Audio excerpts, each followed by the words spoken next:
Assalamualaikum, jumpa lagi dengan aku Enisa Yuliati. Di video kali ini aku mau bikin cake atau bolu yang lagi rame-ramenya. Apalagi kalau bukan chiffon cake pandan. Chiffon yang teksturnya itu lembut, elastis, dan tanpa memakai pengembang. Dan langsung aja ke cara membuatnya.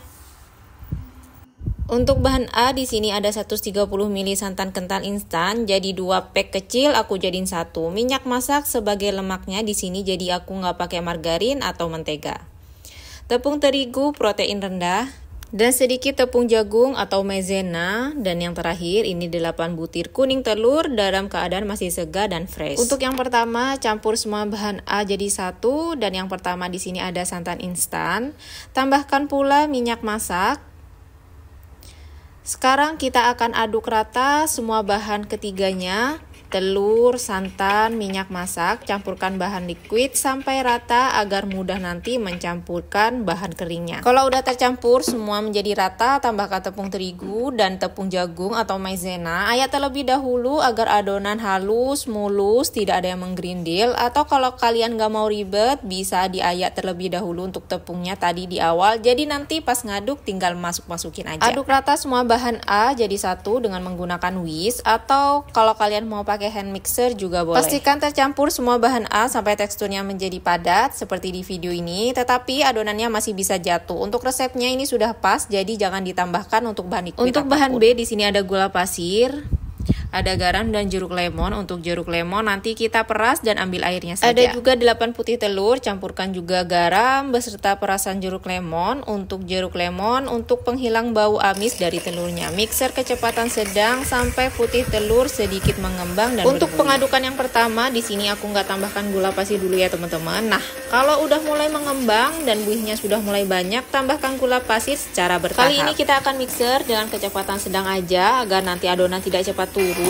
Gunanya gula pasir di sini membantu agar putih telur cepat mengembang, dan tentunya kondisi telur juga harus dalam keadaan masih segar. Nah, di sini kita akan mixer sampai kental, padat, kokoh sampai adonan putih telur membentuk koma atau berbuntut seperti di video ini ya teman-teman. Kalau udah, sekarang kita mau campur adonan A dan B dengan teknik pancing. Jadi aku ambil sedikit adonan putih telur dan aku masukkan ke dalam wadah berisi adonan A atau kuning telur, aduk merata, dan nanti setelah diaduk untuk adonan kuning telur akan sedikit encer. Teknik ini membantu agar adonan putih telur nggak kaget ketika dicampur jadi 1. Jadi bahan A dan bahan B ketika dicampur nanti adonan putih telur tidak akan kaget. Kalau kaget nantinya adonan chiffon akan turun. Bisa dilihat ya teman-teman, adonan kuning telur udah mulai sedikit encer. Sekarang kita masukkan ke dalam wadah berisi putih telur, campur menjadi 2 tahap aja. Jadi akan aku campur kuning telur separuh dulu. Di sini kita akan aduk secara perlahan-lahan, gak usah terburu-buru ya teman-teman. Karena kita nggak pakai pengembang atau SP, kita wajib harus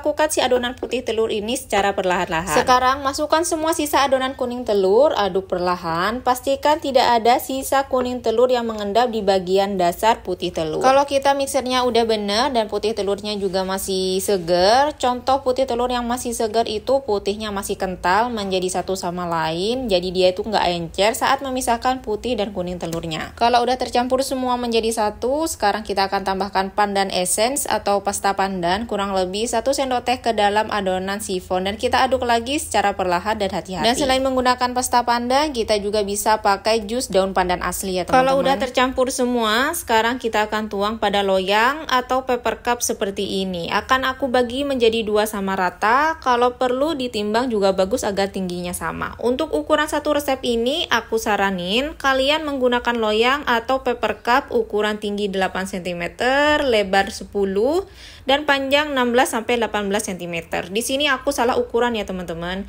Jadi aku pakai paper cup ukuran panjangnya itu 22 cm. Jadinya nanti chiffon aku kurang tinggi karena panjang banget. Dan ini info lagi ya teman-teman, kalian juga jangan lapisi paper cup kalian dengan kertas roti lagi, karena nanti saat ngebalik chiffon setelah saat pemanggangan akan susah untuk dibalik. Untuk adonannya ini nggak boleh dihentak-hentakkan untuk mengeluarkan gelembung atau untuk meratakan, cukup diratakan aja pakai tusuk sate. Dan kalian bisa lihat sendiri ya teman-teman, pakai tusuk sate udah bisa rata. Dan sekarang kita akan panggang untuk adonan chiffonnya.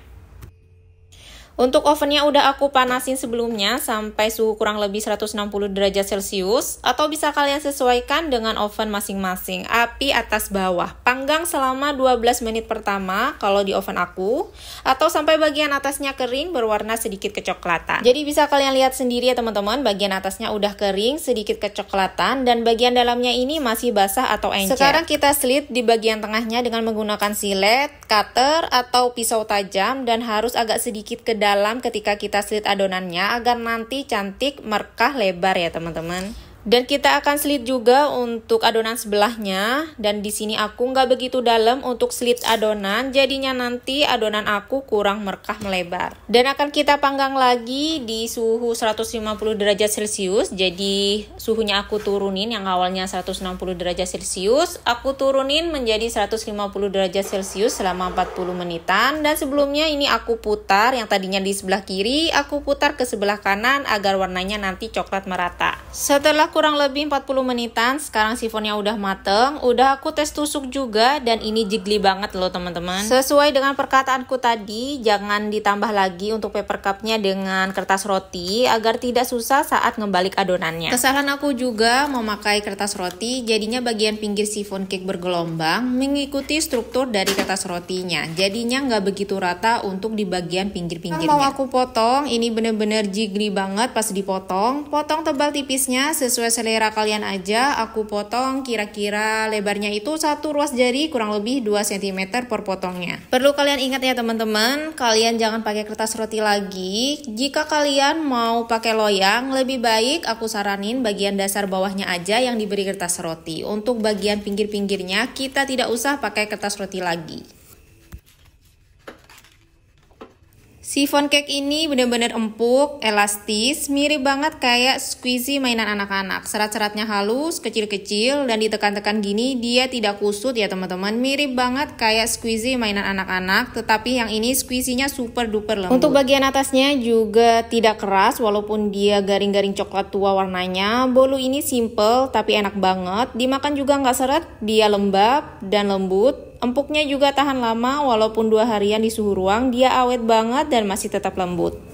Pokoknya ini sifon enak banget, aroma santan dipadukan dengan aroma pandan, pastinya cocok banget, aromanya pas banget, rasanya juga pas. Anak-anak juga pasti suka banget, apalagi oma-oma ya teman-teman, dijamin pasti mereka bakalan suka banget. Setelah sifonnya dipotong-potong, selanjutnya aku simpan satu persatu aja dalam plastik klip kayak gini, agar makin awet ya teman-teman. Dijadikan suguhan tamu arisan pastinya bakalan jadi rebutan, atau dijadikan snack box, atau dijadikan ide jualan, dan diberi label kayak gini. Ini pastinya bakalan menarik pembeli. Kunci dari keberhasilan sifon cake kalian udah aku sebut berkali-kali, wajib telurnya masih fresh atau dalam keadaan baru beli, masih segar dan tidak baru keluar dari kulkas. Dijamin sifon kalian gak bakalan kempes setelah matang. Dan juga kalian wajib tahu sifat-sifat atau karakteristik dari oven kalian masing-masing. Saat setelah di-slit, kalian harus hati-hati di situ ya teman-teman. Karena aku pakai oven gas, jadinya aku selalu jaga suhunya di 150 derajat Celcius. Karena oven aku besar, untuk menjaganya agar bagian atasnya tidak gosong. Bagian atasnya tidak gosong dan bagian dalamnya bisa cepat mateng. Jadi aku jaga agar api atasnya tidak terlalu besar, dan sesekali aku putar-putar loyang secara bergantian agar bagian atasnya tidak gelap sebelah. Nah itu tadi tips dan trik agar sifon tidak kempes, tetap kokoh setelah dingin. Di sini kita sama-sama belajar ya teman-teman. Sifon aku juga tidak 100% berhasil. Mau belajar juga harus punya keberanian dan jangan takut gagal. Terima kasih banyak teman-teman, kalian udah selalu dukung channel YouTube Enisa Yuliati. Sampai ketemu di video selanjutnya.